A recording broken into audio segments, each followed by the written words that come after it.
February 14th, 2006. The cinematic event you have just witnessed became the first production in motion picture history to receive the prestigious Richard S. Krause Award for Intellectual Excellence, established at St. Louis in 1945. And I should know, because I'm Richard Krause. And my shorts are too tight. And they're twice on like Pip. Eternal night, the twinkling of starlight, so very far away, maybe it's only yesterday. Thank you. Don't forget, folks, the free crankcase oil for your popcorn is brought to you by the Harley-Davidson Motorized Exercycle. Don't pedal, vibrate that gun away.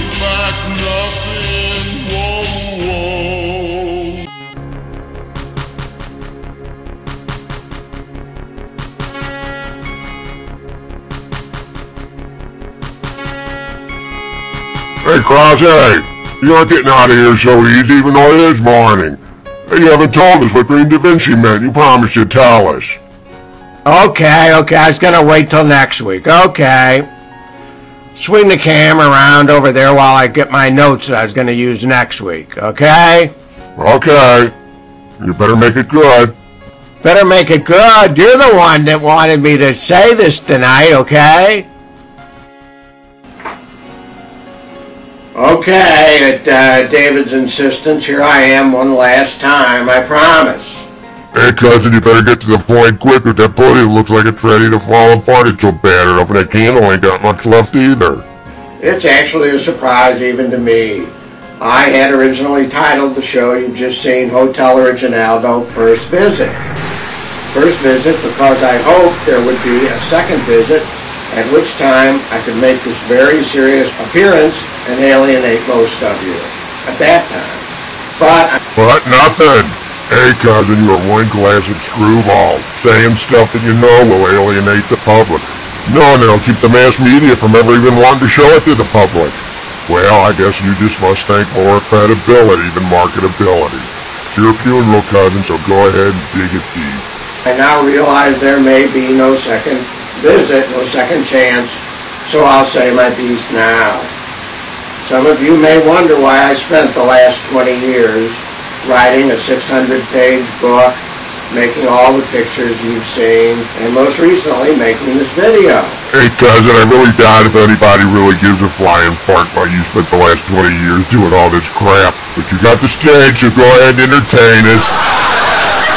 Sure, I've hinted at the notion that I hope maybe some of my comments on the world in which we live might make some tiny difference.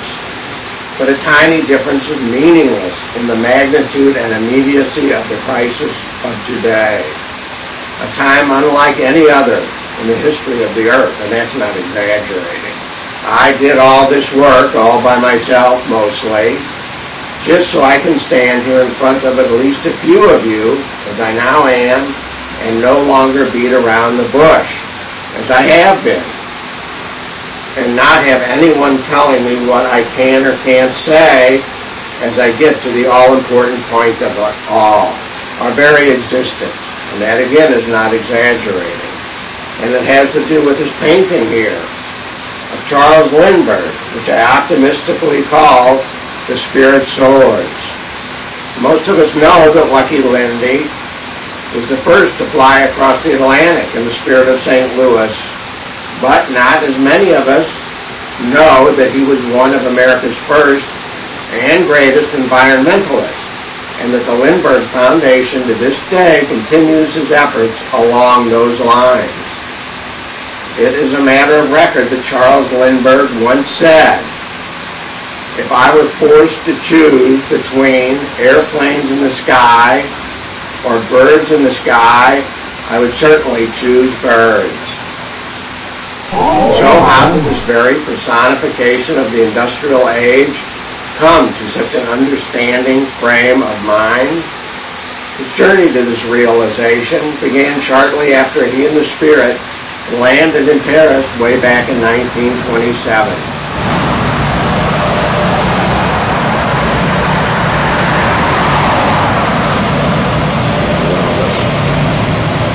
French dignitaries gave him a quick tour of the Louvre Museum, where Leonardo da Vinci's notes were temporarily on loan from the English crown and on display. Leonardo's prolific collection was too vast for Lindy to study in any detail, but an old woman struggled through the crowds to get to Lindy's side and handed him what appeared to be several more tattered pages of Leonardo's notes. She whispered that Lindbergh must see to it that the world receives da Vinci's message. Shockingly, she claimed that da Vinci, who had even at that time been dead for almost 500 years, wanted him, specifically Charles A. Lindbergh, to do this. With that mysterious appearance, the veiled lady disappeared, identifying herself only as Matilda. Lindy chuckled a bit, but very carefully handled the weathered and brittle notes she had transferred into his trust. That evening he returned to his hotel. No, art lovers, I'm sorry to say his hotel was not called the Hotel Originaldo. At any rate, that night, Lone Eagle Lindbergh, as he was called, searched out an Italian street vagrant who translated the notes for him. The mirrored handwriting told of a very strange vision da Vinci had had 500 years before. He envisioned a world, much like our own today in the 21st century, where men would cross the world in giant, shiny flying machines and belch great clouds of poisonous filth into the air with giant factories that would produce every horrible machine of war and meaningless comfort conceivable. And they foretold of humongous warehouse factories where millions of animals would be slaughtered daily without ever even seeing the light of day in their entire tortured life. This nocturnal vision that da Vinci had told him that in the hundreds of thousands of years since humans had crawled out of the quagmire of creation, too many millions of us humans to even contemplate, had wondered, be it for a fleeting moment or for a lifetime, about what the purpose or reason for their existence was. Strangely, the vision did not attempt to explain to Leonardo the purpose of our existence, but did communicate that human life certainly was not simply for the pursuit of pleasure and comfort, and certainly not for that purpose at some distant time in Leonardo's future, when that pursuit of human pleasure would inflict untold and irrevocable pain and destruction on the rest of Earth's creatures and the Earth itself. The vision went on to tell that a time would come when so-called modern civilization would consist of nothing more than daily diversions of work, recreation, and ersatz family. And the vision foretold that even most education would also become nothing but meaningless surrogate activity and diversion from the only real truth. That truth that there would be, at some time in the future, 7 billion humans whose brains no longer would have the daily creative challenge of survival, and that they could never live on this planet in harmony with it without destroying its fragile ring of life in their pursuit of greed.